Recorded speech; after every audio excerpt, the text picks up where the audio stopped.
Hello students, welcome back to your online class. Today's topic is quantum mechanical model of atom. And in this topic we will study about Schrodinger wave equation. Before starting this equation, some basic history about this quantum mechanics you should know is that initially किसी भी electron को atom के अंदर जो electron है उन्हें consider किया जाता था पार्टिकल नेचर. तो आपके पास दो चीज़ें आती थी. एक होता था पार्टिकल नेचर और दूसरा था वेव नेचर. पहले जितने भी कंसेप्ट्स आए, रदरफोर्ड के मॉडल हो चाहे बोहर के मॉडल हो, सब पार्टिकल नेचर लेकर चल रहे थे कि जो एटम है, एटम के अंदर इलेक्ट्रॉन्स है, उनका पार्टिकल लाइक नेचर है. लेकिन कुछ डिस्कवरीज ऐसी हुई जिन्होंने ये बताया कि उनका पार्टिकल नेचर नहीं, उनका वेव नेचर है. ये जो वेव नेचर है it is well explained bye quantum mechanics और द क्वांटम थ्योरी. तो इसीलिए ये क्वांटम थ्योरी या फिर क्वांटम मैकेनिक्स भी कह सकते हैं. ये क्लासिकल मैकेनिक्स या फिर क्लासिकल थ्योरीज कहा जाता है इन्हें.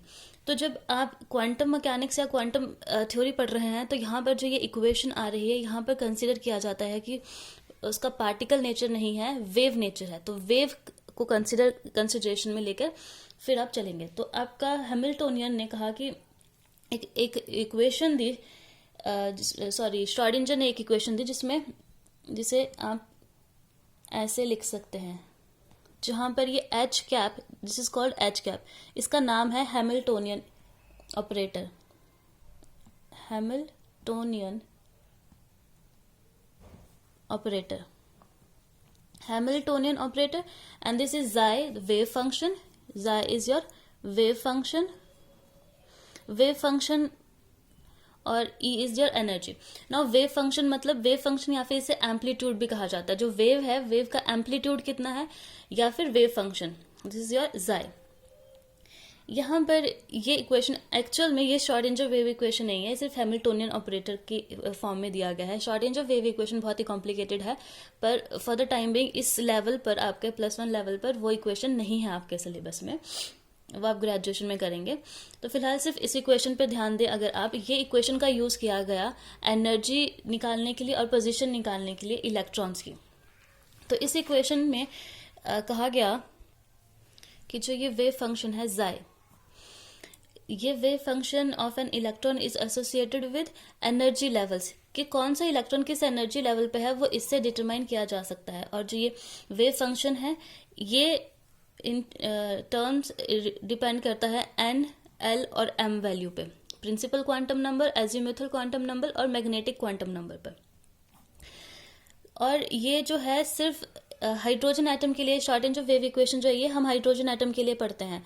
बाकी जो मल्टी इलेक्ट्रॉन एटम्स हैं उनके केस में क्या होता है कि क्योंकि नंबर ऑफ इलेक्ट्रॉन्स ज़्यादा है तो ये जो जाई की वैल्यू है ये बहुत ज़्यादा कॉम्प्लेक्स हो जाती है. तो it is only, this wave function is only applicable to hydrogen atom और एटम्स हैविंग ओनली 1 इलेक्ट्रॉन.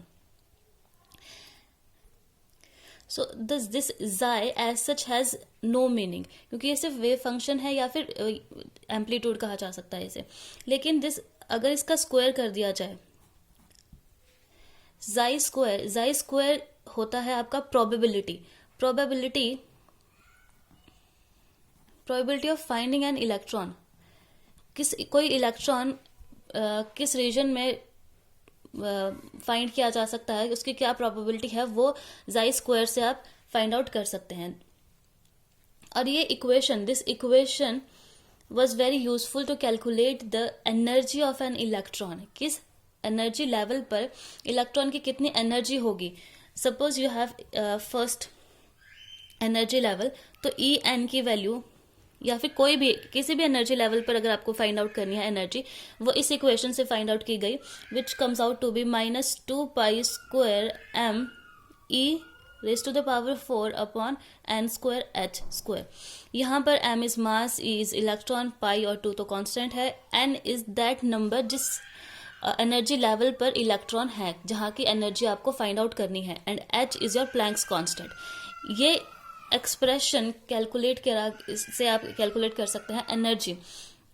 और ये एक्सप्रेशन आया श्रोडिंगर वेव इक्वेशन से ही, एनर्जी, और as well as you can also calculate distance of an electron. Basic concept of this Schrodinger wave equation, या फिर हम कह सकते हैं conclusion from this wave equation was that कि अब से पहले इस वेव क्वांटम मैकेनिक्स से पहले कंसिडर किया जाता था कि this is your nucleus and electrons revolve in a fixed path which is called orbit around the nucleus. एक इलेक्ट्रॉन है न्यूक्लियस के अराउंड, फिक्स्ड पाथ में वो रिवॉल्व कर रहे होते थे. But with this theory, Schrodinger wave equation या फिर क्वांटम मैकेनिकल जब मॉडल आया, इसने कहा कि जो आपका न्यूक्लियस है उसके अराउंड जो इलेक्ट्रॉन्स हैं वो डिस्ट्रीब्यूटेड हैं और उन्हें कहा जाता है ऑर्बिटल. और इलेक्ट्रॉन के होने की प्रोबेबिलिटी डिक्रीज करती है as we move away from the nucleus. अगर हम न्यूक्लियस के पास देखें तो यहाँ पर इलेक्ट्रॉन के होने की प्रोबेबिलिटी ज़्यादा है, ज़्यादा चांसेस है कि इलेक्ट्रॉन यहाँ पर मिलेंगे. और जैसे जैसे हम न्यूक्लियस से थोड़े दूर जाते रहेंगे तो इलेक्ट्रॉन के होने की प्रोबेबिलिटी भी कम होती जाएगी. तो दिस श्रोडिंगर वेव इक्वेशन या फिर क्वांटम मैकेनिकल जो मॉडल आया एटम का आपका of atom, this model with this model the concept of orbital was introduced. पहले हम ऑर्बिट कंसिडर करते थे कि इलेक्ट्रॉन्स ऑर्बिट में होते हैं, एक फिक्स्ड पाथ होता है उनका. But with this model, quantum mechanical model, orbital का कंसेप्ट इंट्रोड्यूस हुआ कि जो इलेक्ट्रॉन्स हैं वो न्यूक्लियस के अराउंड एक रीजन में डिस्ट्रीब्यूट हुए हुए हैं और उनकी प्रोबेबिलिटी डिक्रीज करती है as we move away from the nucleus.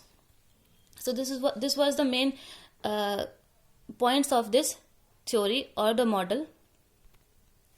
Next is your radial wave function. Radial wave function is nothing but, अगर आप जो ये साई है इसको ये वेव फंक्शन है इसे डिस्टेंस के टर्म्स में लिखें. r is your distance. Nucleus से कितना डिस्टेंस है किसी इलेक्ट्रॉन का, उस टर्म में अगर आप वेव फंक्शन को लिखें तो वो रेडियल वेव फंक्शन हो जाएगा. और इसके लिए आपके पास ग्राफ्स बनाए गए. व्हेन जाई की वैल्यू वाज कैलकुलेटेड एंड उसको प्लॉट किया गया आर के against. R is your distance from the nucleus.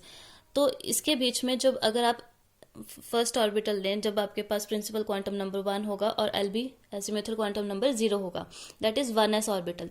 उसके केस में आपके पास ग्राफ ऐसा आया, यानी कि पहले वो मैक्सिमम थी, फिर धीरे धीरे डिक्रीज करती गई और एक डिस्टेंस के बाद कांस्टेंट हो गई. और अगर आप 2s का देखें तो आपके पास ग्राफ कुछ इस तरह से आया. 2s के केस में क्या है, एक पॉइंट आया जहां पर ये जो वेव फंक्शन है इट वाज 0.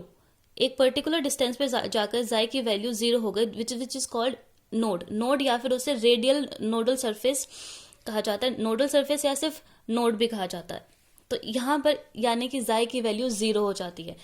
वैसे अगर आपने 2p के अगेंस्ट करा तो आपके पास इस तरह से ग्राफ आया. जाई की एज सच कोई इंपॉर्टेंस नहीं होती अनलेस अंटिल जाई का स्क्वायर किया जाए, यानी जाई square which is a probability density. Probability density के अगेंस्ट जब ग्राफ प्लॉट किया गया तो आपके पास इस तरह से आया. 1s ऑर्बिटल के लिए ये, 2s ऑर्बिटल के लिए ये और 2p ऑर्बिटल के लिए. अगेन यहाँ पर एक पॉइंट ऐसा आया जहां पर जाई स्क्वायर की वैल्यू भी, यानी कि प्रोबेबिलिटी डेंसिटी की वैल्यू भी 0 हो गई. तो उसे भी अगेन नोड ही कहा गया या फिर नोडल प्लेन कहा गया.